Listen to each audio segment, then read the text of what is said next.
ಒಂದು ವಿಶೇಷ ಸಂದರ್ಭ ಇದು. ಆ, ನಮ್ಮೆಲ್ಲರ ಹಿರಿಯ ನಾಯಕರಾದಂಥ ಆದರಣೀಯ ಭಾರತ ರತ್ನ ಅಜಾತಶತ್ರು ಶ್ರೀ ಅಟಲ್ ಬಿಹಾರಿ ವಾಜಪೇಯಿ ಅವರ ಜನ್ಮ ಶತಾಬ್ದಿಯ ವರ್ಷವನ್ನು ಇಡೀ ದೇಶದಲ್ಲಿ ಆಚರಣೆ ಮಾಡ್ತಾ ಇದ್ದೇವೆ. ಆ ಹಿನ್ನೆಲೆ ಒಳಗೆ ಕರ್ನಾಟಕದಲ್ಲಿ ಕೂಡ ನಮ್ಮ ಒಂದು ಜನ್ಮ ಶತಾಬ್ದಿ ವರ್ಷದ ತಂಡವನ್ನು ಏನು ರಾಜ್ಯಾಧ್ಯಕ್ಷರು ರಚನೆ ಮಾಡಿದ್ದಾರೆ, ಅವರ ಮೂಲಕ ಎಲ್ಲ ಜಿಲ್ಲೆಗಳಲ್ಲಿ ಜಿಲ್ಲಾಧ್ಯಕ್ಷರ ನೇತೃತ್ವದಲ್ಲಿ ಪಕ್ಷದ ಎಲ್ಲ ಹಿರಿಯ ನಾಯಕರು ಪ್ರಮುಖರು ಒಟ್ಟಿಗೆ ಸೇರಿಕೊಂಡು ನಮ್ಮ ಅಂದಿನ ದಿನಗಳೊಳಗೆ ಅಟಲ್ಜಿ ಅವರ ಜೊತೆಗೆ ಕೆಲಸ ಮಾಡಿದಂಥ ಅವರ ಒಡನಾಟದಲ್ಲಿ ಸಂಘಟನೆಯನ್ನು ಶಕ್ತಿಗೊಳಿಸಿದಂಥ ಅನೇಕ ನಮ್ಮ ಹಿರಿಯರು ಯಾರಿದ್ದಾರೆ ಅವರುಗಳಿಗೆ ಮನೆಗಳಿಗೆ ಭೇಟಿ ಕೊಟ್ಟು ಅವರಿಗೆ ಗೌರವ ಸಮರ್ಪಣೆಯನ್ನು ಪಕ್ಷದ ಪರವಾಗಿ ಮಾಡಬೇಕು ಅಂತಕ್ಕಂಥ ಒಂದು ಯೋಜನೆಯ ಹಿನ್ನೆಲೆ ಒಳಗೆ ಇವತ್ತು ದಾವಣಗೆರೆಯಲ್ಲಿ ನಮ್ಮ ಪಕ್ಷದ ವರಿಷ್ಠ ನಾಯಕರಲ್ಲಿ ಒಬ್ಬರಾದಂಥ ಸನ್ಮಾನ್ಯ ಶ್ರೀ KP ಶಂಕರನಾರಾಯಣರವರು ಇವತ್ತು ಅವರಿಗೆ ಗೌರವ ಸಮರ್ಪಣೆ ಮಾಡಲು ನಾವೆಲ್ಲ ಇಲ್ಲಿ ಸೇರಿದ್ದೇವೆ. ಅವರಿಗೆ ಪಕ್ಷದ ಪರವಾಗಿ ಅಭಿನಂದನೆಗಳನ್ನು ಗೌರವವನ್ನು ಸಲ್ಲಿಸ್ತಾ ಇದ್ದೇವೆ. ಮತ್ತು ಈ ಸಂದರ್ಭದಲ್ಲಿ ಅವರ ಅಟಲ್ಜಿ ಅವರ ಕಾಲದ ಸಂಘಟನೆಯ ಕೆಲವು ನೆನಪುಗಳನ್ನು ಮಾಡ್ಕೋಬೇಕು ಅಂತ ತಮ್ಮೆಲ್ಲರ ಪರವಾಗಿ ವಿನಂತಿಯನ್ನು ಮಾಡ್ತೀವಿ. ಅಷ್ಟೇ ಹೇಳೋದು. ಈ ವಾಜಪೇಯಿ ಅವ್ರ ಜೊತೆಗೆ ಏನು ಒಡನಾಟ ಇತ್ತು, ಅವರು ಪ್ರವಾಸ ಮಾಡಿದಾಗ ಅದು ಸಂಬಂಧಪಟ್ಟಿರ್ತಕ್ಕಂತಹ ನೆನಪುಗಳನ್ನು ತಾವು ಹಂಚ್ಕೋಬೇಕಾಗಿ ವಿನಂತಿ.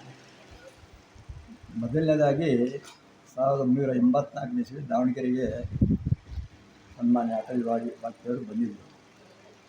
ಆ ಸಂದರ್ಭದಲ್ಲಿ ನಮಗೆಲ್ಲರೂ ಕೂಡ 1 ಲಕ್ಷ ನಿಧಿ ಕೊಡಬೇಕು ಅಂಥೇಳಿ ಎಲ್ಲರೂ ನಿಶ್ಚಯ ಮಾಡಿದ್ವಿ. ಆವಾಗ ಬಾಬುರಾವ್ ಇದ್ದರು, ನಮ್ಮ ಹಿರಿಯ ಪ್ರಚಾರಕ ಬಾಬುರಾವ್, ಧಾರವಾಡದ MLA ಶಾಸಕ. ಅವರಿಗೆ ನಾವು ಹೇಳಿದ್ವಿ 1 ಲಕ್ಷ ರೂಪಾಯಿ ಹೆಂಗೆ ನಾವು ಜೋಡ್ಸೋಕ್ಕಾಗ್ತೀರಿ, ಅವಾಗ ಭಾಳ ಕಷ್ಟ ಆಗುತ್ತೆ ಹಾಗೆ ಹೀಗೆ ಅಂತೇಳಿ. ಮೊದಲು ನೀವು ಮನಸ್ಸು ಮಾಡಿದ್ರೆ ಆಗುತ್ತೆ ಅಂಥೇಳಿ. ಆಯಿತು ಅಂತ ಹೇಳಿದ್ವಿ, ಮನಸ್ಸು ಮಾಡಿದ್ವಿ. ಎಲ್ಲರೂ ಒಂದು ಯೋಜನೆ ಮಾಡಿದ್ವಿ. ಸನ್ಮಾನ್ಯ ವಾಜಪೇಯಿ ಅವರು ಬಂದಾಗ ಅವ್ರ ಜೊತೆ ಊಟಕ್ಕೆ ಯಾರಾದರೂ ಬರ್ತಾರೆ ಅವರಿಗೆ 1,000 ರೂಪಾಯಿ ಫೀಸ್ ಅಂತ ಮಾಡಿದ್ವಿ. ತುಂಬ ಜನ ಬಂದರು, ಅದು ಸಾವಿರಾರು ರೂಪಾಯಿ ಸೇರ್ತದೆ ನಮಗೆ. ಮತ್ತು ಸಂಗ್ರಹನೂ ಕೂಡ ಮಾಡಿದ್ವಿ. 1 ಲಕ್ಷ ಅವತ್ತೇ ಸಮರ್ಪಣೆ ಮಾಡಿದ್ವಿ ವಾಜಪೇಯಿಯವರಿಗೆ. ಅವತ್ತಿನ ದಿವಸ ಭಾಳ ವಿಜೃಂಭಣೆ. ನಮ್ಮ ವಿಶ್ವಾರಾಧ್ಯರು ಅಧ್ಯಕ್ಷರಾಗಿದ್ದರು ಆ ಒಂದು ಸಮಾರಂಭಕ್ಕೆ. ಅವರು ಬಾಪೂಜಿ ಇದ್ರದ್ದು ಪ್ರಮುಖರಾಗಿದ್ದರು. ಅವರು ನಮಗೆ ಅವತ್ತು ಮುಖ್ಯ ಅತಿಥಿಯಾಗಿ ಬಂದಿದ್ದರು. ಬಹಳ ಚೆನ್ನಾಗಿತ್ತು ಕಾರ್ಯಕ್ರಮ. ಎಲ್ಲರೂ ಕೂಡ ಖುಷಿಪಟ್ಟರು. ವಾಜಪೇಯಿ ನೋಡಿದ್ದು ಆವತ್ತೇ ಎಲ್ಲರೂ ಅಂಥೇಳಿ ಅವ್ರ ಭಾಷಣನೂ ಕೂಡ ಹಾಗೆ ಇತ್ತು. ನನಗೂ ಕೂಡ ಆ ಸಂದರ್ಭದಲ್ಲಿ ಸ್ವತಃ ನಾನೇ ವೈಯಕ್ತಿಕವಾಗಿ ಮಾಲೆ ಹಾಕುವಂಥ ಒಂದು ಅವಕಾಶ ಇತ್ತು. ಆ ಫೋಟೋ ನಾನು ಕೊಟ್ಟಿದ್ದೀನಿ, ಮಾಲೆ ಹಾಕಿರೋದು. ಮತ್ತು ಆ ಸಂದರ್ಭದಲ್ಲಿ ನಮ್ಮ ಗುರುಸಿದ್ದೇಗೌಡರು ಅಧ್ಯಕ್ಷರಾಗಿದ್ದರು, ಜಿಲ್ಲಾ ಅಧ್ಯಕ್ಷರು. ಆ ಸಂದರ್ಭದಲ್ಲಿ ಅವರು ಕೂಡ ನಮ್ಮ ಭಾರತದ ಸಾಂಸ್ಕೃತಿಕ ರಾಯಭಾರಿ ಸನ್ಮಾನ್ಯ ಅಟಲ್ ಬಿಹಾರಿ ವಾಜಪೇಯಿ ಅಂತ ಹೇಳಿದರು. ನೀವೆಲ್ಲ ಭಾರಿ ಖುಷಿ ಆಯಿತು. ಮತ್ತು ಅಸಂಖ್ಯಾತ ಜನ, ಸುಮಾರು ಹೆಚ್ಚು ಕಡಿಮೆ 1 ಲಕ್ಷ ಜನ ಇರ್ಬೋದು. ಅದು ಒಂದು ಘಟನೆ. ಎರಡನೇದು ಏನಪ್ಪ ಅಂದರೆ 87ರಲ್ಲಿ ಮತ್ತೊಮ್ಮೆ ಬಂದರು ಅವರು. ಆವಾಗ ನಾನು ಮುನ್ಸಿಪಲ್ ಕೌನ್ಸಿಲರ್ ಆಗಿದ್ದೆ. ಆವಾಗ ಕಾರ್ಪೊರೇಷನ್ ಇರಲಿಲ್ಲ, ಕೌನ್ಸಿಲರ್ ಆಗಿದ್ದೆ ನಾನು. ಆ ಸಂದರ್ಭದಲ್ಲಿ ಇನ್ನೇನು ನೀವು ಹೇಳಿದ್ರಲ್ಲ ಸರಿ, ಅದೇ ಕೌನ್ಸಿಲರ್ ಆದಾಗ ನನಗೆ ವೇದಿಕೆ ಜವಾಬ್ದಾರಿ ಕೊಟ್ಟಿದ್ದರು. ಅಂದರೆ ವೇದಿಕೆ ಕಟ್ಟೋದು ಮತ್ತು ಡಿಸ್ಬ್ಯಾಂಡಿಂಗ್ ಎಲ್ಲ ನನ್ನದೇ ಇತ್ತು. ಕಾರ್ಯಕ್ರಮ ಎಲ್ಲ ಮುಗೀತು. ಮುಗಿದ್ಮೇಲೆ ಎಲ್ಲರೂ ಕೂಡ IBಗೆ ಹೋದರು. ಅಂದರೆ ನಾನು ಇರಲಿಲ್ಲ, ಯಾಕಂದ್ರೆ ನನಗೆ ಜವಾಬ್ದಾರಿ ಇತ್ತಲ್ಲ, ಮುಗಿಸ್ಕೊಂಡು ಹೋಗೋಣ ಅಂತ ಮಾಡಿದೆ. ಅವಾಗ ವಾಜಪೇಯಿಯವರು IBನಲ್ಲಿ ಎಲ್ಲರೂ ನೋಡಿದ್ದಾರೆ. ಇಲ್ಲಿ ಕೌನ್ಸಿಲರ್ ಇದ್ದಾರೆ ಇಲ್ಲೋ BJP ಅಂತ ಕೇಳಿದ್ದಾರೆ. ಇದ್ದಾರೆ, ಎಲ್ಲಿದ್ದಾರೆ ಅವರು?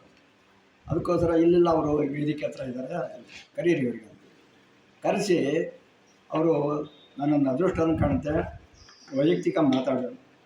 ಮತ್ತು ಕಾರ್ಪೊರೇಷನ್ ಮುನ್ಸಿಪಾಲ್ಟಿ ಕೆಲಸನ ಹೇಗೆ ನಡೀತಾ ಇದೆ, ಹೇಗೆ ಪ್ರಾಮಾಣಿಕ ಮಾಡ್ತಿದ್ದೀರಾ, ಹೇಗೆ ಅಂತ ಎಲ್ಲ ಕೇಳಿದ್ರು. ನಾನೆಲ್ಲ ಹೇಳಿದೆ. ಮತ್ತು ಆ ಸಂದರ್ಭದಲ್ಲಿ ಎಲ್ಲರೂ ಕೂಡ ಜೊತೆ ನಿಂತುಕೊಂಡು ವಾಜಪೇಯಿ ಜೊತೆಗೆ ಒಂದು ಫೋಟೋ ಕೂಡ ಎಲ್ಲರೂ ತೆಗೆಸ್ಕೊಂಡು ಆ ಫೋಟೋ ಕೂಡ ನಾನು ಕೊಟ್ಟಿದ್ದೇನೆ. ಆಮೇಲೆ ಇನ್ನೊಂದು ಭಾಳ ಅವಿಸ್ಮರಣೆ ಅಂತ ಹೇಳಿದ್ರೆ, ಬಹುಶಃ ಯಾರೂ ಬಂದಿರಲಿಲ್ಲ ಅಂತ ಕಾಣಿಸ್ತಾನೆ. 1980ನೇ ಇಸ್ವಿ ಡಿಸೆಂಬರ್ 25ನೇ ತಾರೀಕು ಮುಂಬೈನಲ್ಲಿ ಜನಸಂಘ BJPಯ ಸ್ಥಾಪನೆ ಆಯಿತು. ಏಪ್ರಿಲ್ 6 ಇರಬೇಕು. BJPಯ ಸಂಸ್ಥಾಪನೆ ಆಯಿತು. ಆ ಸಂಸ್ಥಾಪನೆ MC ಚಾಗ್ಲಾ ಅಧ್ಯಕ್ಷ, ಇವರು ಅತಿಥಿಯಾಗಿ ಬಂದಿದ್ದರು. ಭಾರಿ ಖುಷಿ ಆಯ್ತು ಎಲ್ಲರಿಗೂ. ಮತ್ತು ಅವರು ಕೂಡ ಭಾರಿ ಚೆನ್ನಾಗಿ ಮಾತಾಡ್ತೀವಿ MC ಚಾಗ್ಲಾ. ನಾನು ಕೂಡ ನಮ್ಮ ಪೂರ್ವಜೆಲ್ಲ ಹಿಂದೂಗಳೇ, ನಾವು ಕೂಡ ಹಿಂದೂಗಳೇ, ಆ ಮುಸಲ್ಮಾನರಂತ ನೀವು ಬೇರೆ ಅಂತ ತಿಳ್ಕೊಬೇಡಿ, ನಾವು ಕೂಡ ಹಿಂದೂಗಳೇ, ನಮ್ಮದೆಲ್ಲ ಪೂರ್ವ ಹಿಂದೂಗಳು ಅಂತೇಳಿ ಅದೊಂದು ಭಾಷಣ ಹೇಳಿದ್ರು. ಅದರಂತ ನಿರೀಕ್ಷೆಗಿಂತ ಮೀರಿ ಅವತ್ತು ಕಾರ್ಯಕರ್ತರು ಬಂದರು, ನಿರೀಕ್ಷೆಗೆ ಮೀರಿ. ವ್ಯವಸ್ಥೆ ಮಾಡೋದೇ ಕಷ್ಟ ಆಗ್ಬಿಡ್ತು. ನಾವೆಲ್ಲರೂ ಕಾರ್ಯಕ್ರಮ ಮುಗಿಸ್ಕೊಂಡಿರಿ ಅಂದರೆ ಮೊದಲನೇ ಕಾರ್ಯಕ್ರಮ ಮುಗಿಸ್ಕೊಂಡು ಊಟಕ್ಕೆ ಹೋದ್ವಿ. ಮೊದಲನೇ ದಿವಸ ಊಟಕ್ಕೆ ಹೋದಾಗ ಅಲ್ಲಿ ಊಟ ಸ್ವಲ್ಪ ಏರುಪೇರಾಯಿತು. ಅಂದರೆ ಮಾಡಿದ್ದು ಕೆಲವರಿಗೆ ಬಂದಿದ್ದ ಅಸಂಖ್ಯಾತ ಜನ, ಹೀಗಾಗಿ ಸ್ವಲ್ಪ ಗೊಂದಲ ಆಯಿತು. ಆ ಗೊಂದಲ ನಿವಾರಣೆ ಮಾಡಬೇಕಲ್ಲ, ಅದಕ್ಕೆ ಸ್ವತಃ ವಾಜಪೇಯಿ ಬಂದು ನಮ್ಮದು ಅದೃಷ್ಟ ಅಂತ ಕಾಣುತ್ತೆ, ನಮ್ಮನ್ನೆಲ್ಲ ನೀಡಕ್ಕೆ ಬಂದರು ಅವರು, ಸ್ವತಃ ಬಡ್ಸಕ್ಕೆ ಬಂದರು ಅವರು. ಅವಾಗ ಎಲ್ಲರೂ ಅವ್ರು ಬಂದ ತಡನೇ ಹೇಳಿದರು, ಯಾರು ಕೂಡ ನೀವೇನು ಗೊಂದಲ ಮಾಡ್ಕೊಬಿಡಿ, ಸಾಕಷ್ಟು ಅಡುಗೆ ಇದೆ, ಎಲ್ಲರೂ ಕೂಡ ಊಟ ಮಾಡಿ ಹೋಗ್ಬೋದು, ಅದಕ್ಕೋಸ್ಕರ ಗೊಂದಲ ಮಾಡೋದು ಬೇಡ, ಇದು ಭಾರತೀಯ ಜನತಾ ಪಾರ್ಟಿ ಕಾರ್ಯಕ್ರಮ ಅಂಥೇಳಿ ಅವ್ರು ಹೇಳಿದರು. ಎಲ್ಲರೂ ಸ್ತಬ್ಧಾದರು.